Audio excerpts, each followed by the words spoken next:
Have you ever disagreed with the judges' decisions on a show day? Of course. Of course. I mean, the judges are human beings. I mean, and there's not one, there's seven, sometimes even more. But now it's seven, but before it was more. So it's a subjective sport. I mean, you know, just because I like this is the way I see it doesn't mean it's the same way the judges see it. Mm-hmm. So how do you deal with that? You know, let's say there's a decision, right? So how do you deal with it? You disagree with it, and everybody's in your ear saying that you got robbed. Well, how do you deal with it? If you disagree with the judges, what the last thing you want to do is complain, because complaining is not going to get you nowhere. And this is what a lot of trainers used to do. They complain or they say something stupid, and it's not going to hurt you as a coach, but it's going to hurt your athlete. You know what I mean? Because he's the one on stage representing himself. So if you trashing the judges, what is that going to do? They're not going to say, okay, let's change the damn score sheets.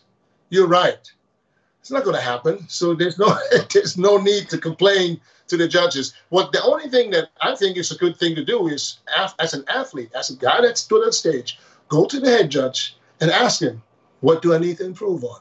So you have something to do. So you have at least let him tell you what the reason is.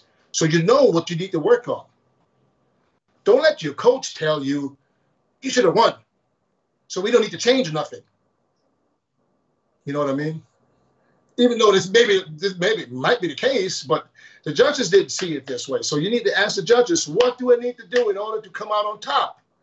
Then the judge is going to tell you, don't go to any of the judges, go to the head judge, because the head judge is the one that makes ultimately the decisions.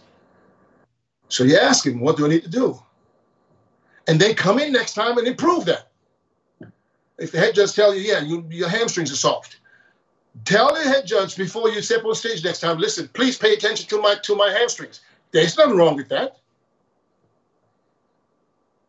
Let the judges see that you take their criticism. You know what I mean?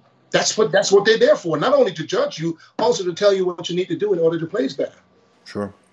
Now, do you feel like if you're Mr. Olympia or a high caliber bodybuilder, and you say you do off-season guest posing, do you feel like you need to always present yourself in shape? Because, obviously off-season is off-season, right? But let's say you do a guest posing somewhere, you go to a Jim Mannion show in Pittsburgh, or you go to, some other high-profile show and you do a guest appearance or something.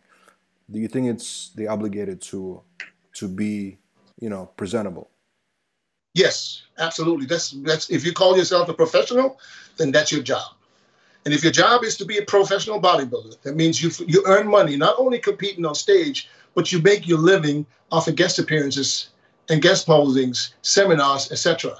So your job is to not go to any show. It doesn't matter if this is Jim Mannion show, high-profile shows, any guest appearance. There's competitions there. So now there's athletes, amateurs, they're not on your level, but they're dieted for a show. So the last thing as a spectator is me. I want to see guys in shape all night. And now here comes the guy that I paid for just to watch, and he comes out looking like a fat slob. And that happens sometimes, right? It happens. But you know what? It shouldn't happen. And that's why if you present yourself like that, I promise you, they will never bring you back. So as a professional, you live off of guest appearances. So you want to be presentable. You want the promoters to know, I can call this person at any time. He will be ready to step on stage as a guest poster. You don't need to be shredded. You don't need to, but just, look decent. Look like a bodybuilder. Don't look like somebody that doesn't even lift. No. Do you understand what I'm saying? Because some bodybuilders, they go so far off, they don't even look like they lift. They look like garbage. And why would you want to step on stage and take somebody's money when you don't even look like the person in the pictures? Not even the face. Why do they get so out of shape, you think? And I'm not speaking anybody specific. I'm just saying, why does it happen? Because they don't take their job serious. If you take your job serious, that means you get off, you finish, and you get, your competition is over. You get back to eating the same food, but more of it. You don't go eat pizza and pasta all day, every day. That's not what you do. You want to be presentable. If you want to make money, that's how you do it. If you don't want to make money, you can get fat and just don't guest post. Don't let people call you and tell them, no, listen, I'm out of shape. I would not step on stage out of shape.